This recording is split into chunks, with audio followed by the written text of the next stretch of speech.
Setelah pagar laut misterius muncul di Tangerang, Banten, kini ditemukan pagar laut di pesisir utara Kabupaten Bekasi, Jawa Barat. Dari gambar udara, proyek pagar laut di Bekasi ini membentuk garis panjang menyerupai tanggul yang mencapai 8 km. Di lokasi ini juga terlihat 3 alat berat yang aktif beroperasi. Dinas Kelautan dan Perikanan atau DKP Provinsi Jawa Barat menyatakan pagar laut dibangun merupakan bagian dari pembangunan alur pelabuhan. Proyek itu dilakukan atas kerjasama pihak pemerintah dan 2 perusahaan swasta. Di perairan Paljaya khususnya ada pembangunan alur pelabuhan, di mana pembangunan alur pelabuhan ini merupakan tindak lanjut dari adanya perjanjian kerjasama antara pihak Pemprov Jabar dengan salah satu perusahaan yaitu PT Tunas Ruang Pelabuhan Nusantara atau TRPN, di mana di dalam perjanjian kerjasamanya itu pihak TRPN menyanggupi di dalam penataan kawasan pelabuhan perikanan, yaitu di Satuan Pelayanan Pangkalan Pendaratan Ikan atau PPI Paljaya. Nelayan sempat protes kepada sejumlah petugas yang sedang mengerjakan proyek pagar laut ini. Nelayan bilang proyek pagar laut di Bekasi sudah berjalan 6 bulan. Sejumlah alat berat pun sering terlihat beroperasi di kawasan ini untuk pengerukan. Setelah adanya jaro-jaro itu gimana Pak sekarang? Wah, sulit kan sekarang nyari ikan itu. Sulitnya gimana tuh Pak? Bisa tadinya ikan naik kemarin ini jadi di baro. Ombaknya bukan gede kalau nengah. Nggak bisa, kan nelayan pinggir. Kalau Bapak ini nelayan-nelayan di pinggiran? Nelayan pinggir. Kalau sebelum adanya tanggul-tanggul ini, Bapak sehari bisa dapat berapa? Ya sehari kadang-kadang masih dapat 40 kilo. Sekarang paling dapat 5 kilo.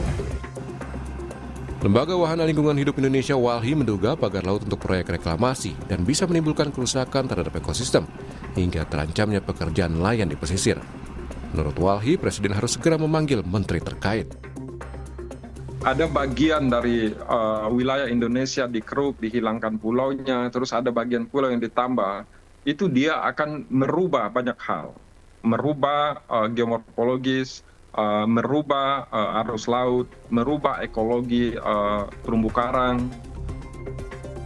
Sementara itu, pagar laut sepanjang 30 km di perairan Tangerang juga hingga kini belum dirobohkan. Kementerian menyegel pagar laut dari bambu itu dan memberikan waktu 20 hari bagi pihak yang bertanggung jawab untuk membongkar pagar itu. Tim Liputan, Kompas TV.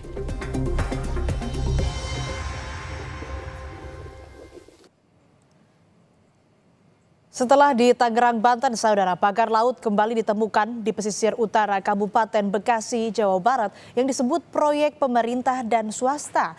Kita pantau kondisi terkini dari sana bersama jurnalis Kompas TV Audrey Zevanya. Audrey, selamat pagi. Bisa Anda ceritakan seperti apa pagar laut di pesisir utara Bekasi tersebut dan sejak kapan sebenarnya pagar laut itu ada? Ya, selamat pagi Asri dan juga saudara. Saat ini saya tepatnya sudah berada di perairan Tarumajaya Kabupaten Bekasi yang memang ini viral beberapa hari ini terkait dengan pagar laut yang ada di Bekasi. Kalau Anda bisa lihat ini di sebelah kiri saya ini adalah contoh dari pagar laut yang dibangun di perairan Tarumajaya ini yang kurang lebih ini membentang sepanjang 5 kilometer. Dan memang kalau terkait sejak kapan sebenarnya pagar laut Bekasi ini dibangun, kalau dari informasi yang kami terima memang sebenarnya pemasangan pagar laut di Bekasi ini sudah dari tahun 2023. Yang sebenarnya kalau misalnya beberapa hari kemarin ini viral dikatakan pagar laut Bekasi ini misterius begitu. Kalau dari pemerintah Provinsi Jawa Barat ini menyebut sebenarnya pembangunan pagar laut di Bekasi ini adalah hasil kerjasama dari pemerintah Provinsi Jawa Barat dengan 2 perusahaan swasta yakni PT Tunas Ruang Pelabuhan Nusantara dan juga PT Mega Agung Nusantara. Nah, ini yang sebenarnya menjadi cukup kontroversial karena dari Pemprov Jawa Barat menyebut sebenarnya pembangunan pagar laut Bekasi ini legal begitu dan juga tadi kami sempat berbincang dengan Kepala UPTD Pelabuhan Perikanan Muara Ciasem ini yang menyebut sebenarnya tidak setuju kalau disebutnya ini sebagai pagar laut Bekasi, dan ini sebenarnya adalah tanggul-tanggul dari bambu yang dibangun untuk keperluan pembangunan alur pelabuhan di Pelabuhan Perikanan Muara Ciasem ini. Dan untuk lebih jelasnya seperti apa, kita langsung saja bersama dengan saya di sini sudah ada Kepala UPTD Pelabuhan Perikanan Muara Ciasem, ada Bapak Ahmad Kurniawan. Selamat pagi, Bapak. Selamat pagi, Mbak Audrey. Ya, Pak, ini mungkin langsung saja kita jelaskan karena di sini pemerintah Provinsi Jawa Barat begitu juga dengan Bapak tadi menegaskan bahwa pagar laut di Bekasi ini atau tanggul yang Bapak sebut tadi ini berbeda dengan pagar laut yang ada di Tangerang. Ini bagaimana, Pak? Apakah sebenarnya memang legal atau bagaimana, ada hal yang belum terkonfirmasi kah?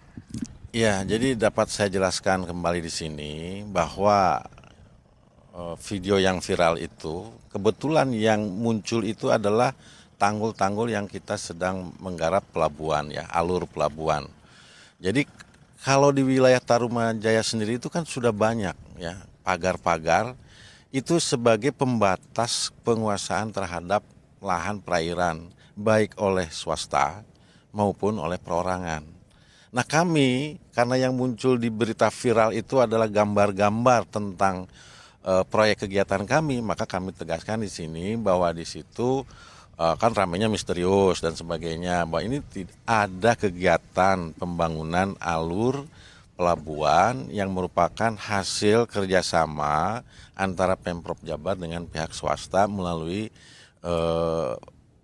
PKS, namanya perjanjian kerjasama. Nah, salah satunya perjanjian kerjasama itu ya pembangunan alur ini.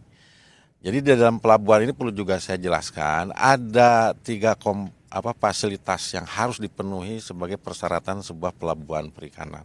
Pertama, fasilitas pokok. Apa itu? Isinya tentang dermaga, kolam labu, alur, mercusuar di laut. Nah, itu fasilitas pokok yang harus ada. Kedua, fasilitas penunjang. Fasilitas penunjang itu perkantoran, ya, fasilitas umum seperti masjid, MCK, tempat-tempat beristirahat dan seperti itu.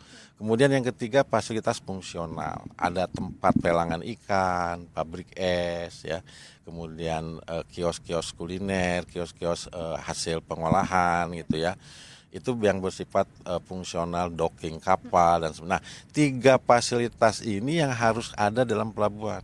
Nah, kami Pemprov Jabar sesuai Undang-Undang 23 atas pelimpahan dari Kabupaten Bekasi kepada pemerintahan Jabar dan kami Dinas Kelautan sebagai pelaksana dari pelabuhan ini tentunya punya program untuk perbaikan, penataan.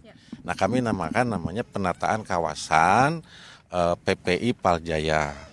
Nah, di dalam kawasan itulah ada 3 komponen tadi dan itu dikerjasamakan dengan PT TRPN. Jadi salah satunya komponen itu adalah pembangunan alur laut ini.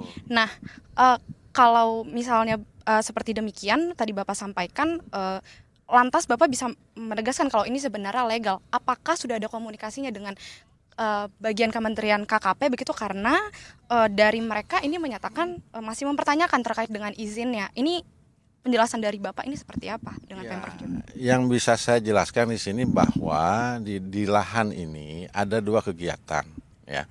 Satu, kegiatan rekonstruksi lahan yang dilakukan oleh PT TRPN secara perusahaan, tidak ada kaitan dengan DKP. Dan yang kedua, pembangunan alur yang merupakan inisiasi dari UPTD yang dikerjasamakan. Jadi harus dibedakan dulu nih, yang penghentiannya yang mana? Kan kita juga belum begitu jelas, ya. Aman yang mana dihentikannya, apa rekonstruksinya atau pembangunan alurnya. Baik. Nah, kalau tadi Bapak bilang memang tujuan dari pembangunan ini adalah untuk membantu akses keluar masuk dari para nelayan.